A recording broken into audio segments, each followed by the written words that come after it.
सत साहिब सतगुरुदेव की जय।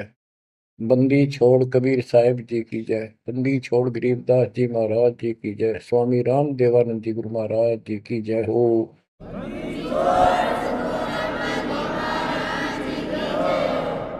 सर्व संतों की जय, सर्व भक्तों की जय, धर्मी पुरुषों की जय। श्री काशी धाम की जय, श्री सुडानी धाम की जय, श्री क्रोथा धाम की जय, श्री बरवाड़ा धाम की जय। सत साहिब परम पिता परमात्मा कबीर जी की असीम रजा से बच्चों, आज हमें सच्चाई का पता चला है। बच्चों, अब समय है जागने का और तन मन धन सब समर्पण करने का। कोटि जन्म तो भरमत हो गए, कुछ नहीं हाथ लगा रे। कुकर शुकर खरबा बोरे, कौवा हंस पुगारे। इस पहाड़ जैसे संकट को अब आसानी से समाप्त किया जा सकता है, बहुत ही आसानी से। अभी तक हमें पता ही नहीं था हम क्यों जन्म रहे हैं, क्या कारण है हमारी मृत्यु होती है। हाय हाय, देख कितना अच्छा दिल लग रहा है यहाँ पर, बाल बच्चों में, परिवार में। संपत्ति खूब घनी घनी जोड़े बैठे हैं, राज्य महाराजे बने बैठे हैं, मंत्री मुख्यमंत्री, 1 मिनट में फूक निकल जाए। और फिर क्या होगा? ये 56 भोग कहाँ मन भोरे, कई कुर्नी चरणे जाई। क्या बच्चों, तुम्हें डर नहीं लगता इन बातों से? क्या इतने पत्थर हो चुके हो तुम? क्या ये वैसे डूम बाट के गीत है कि वैसे ही किसी ने कह दिया हम सुन रहे हैं? वो कहते हैं ना, लाख टके की बात है ये। ऐसी दुरुक्ति होती है, पर ये भूल गेर दी काल ने। और कोई भक्ति चाहता है तो रास्ता नहीं। आप किस्मत सराहो अपनी, मालिक के 100 गुण गाओ। ठीक है, संस्कार गजब के थे, लेकिन गरीबदास जी कहते हैं, जय सुकच मीन मिलता नहीं भाई, स्वाति सीप सब ऐड़ी जाई। जैसे एक स्वाति आकाश की बूंद गिरती है उस सीप के मुंह में। एक सीप पक्ष जानवर होता है, जैसे शंख जैसी बॉडी होती है। शंख देखा हो आपने? शंख गोल गोल होता है, वो चपटी सी होती है। वैसे छोटा जानवर होता है, मेंढक जैसा, और उसका मुंह ऊपर खुलता है। और स्वाति यानी स्वाति नक्षत्र की ऊपर बूंद गिरे बारिश की, और वो बूंद उसके मुंह में चली जाती है तो मोती बन जाता है। मोती भी बन गया, स्वाति भी पड़ गई।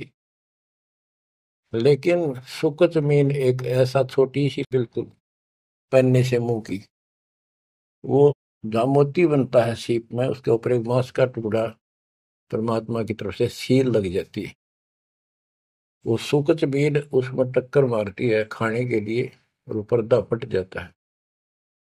वह सील फट जाती है, मोती टुकड़े से बाहर नीचे आ जाती है, उसकी कीमत बनती है।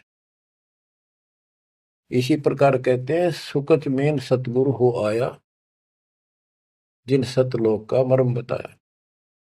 और सुकच मीन मिलता नहीं भाई, यानी सतगुरु ना मिलते और आपके पास सारी भक्ति भी बढ़िया है, सारा कुछ पिछले संस्कार भी सही है, ये तो पता नहीं कितनी बार खो लिया आपने। सतगुरु ना मिलने से सुकच मीन मिलता ना भाई, ये स्वाति और सीप व्यर्थ जाए। जब सतगुरु ना मिलते, ये जीवन भी आपका बेशक कितनी भक्ति धन हो, नष्ट हो जाता, और कुत्ते गधे की जून में प्राप्त होती।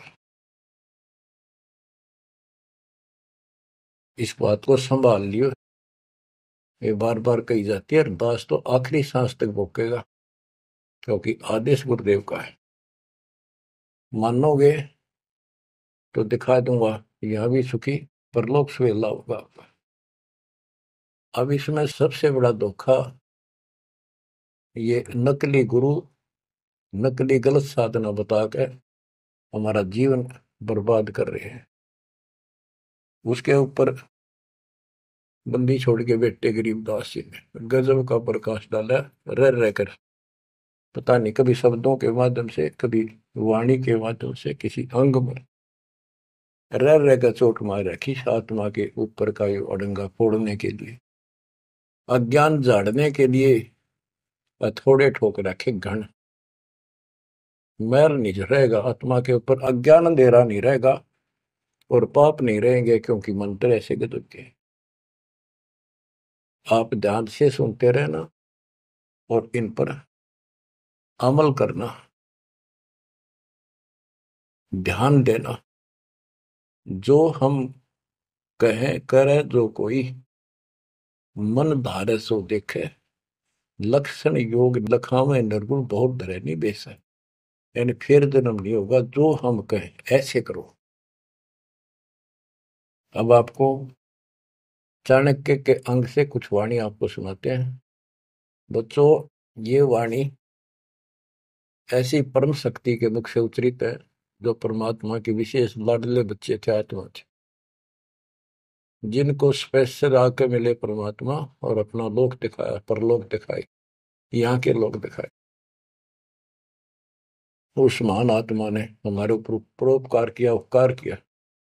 ऐसे गजब की बातें जो सत्य से परिपूर्ण है, टपकती हुई सत्य है, यूनिवर्सल ट्रूथ इसको पर रखी। तो ये अमर वाणी है, इसके अंदर ऐसी सच्चाई भरी पड़ी है, ये आज तक किसी के समझ में नहीं आया था।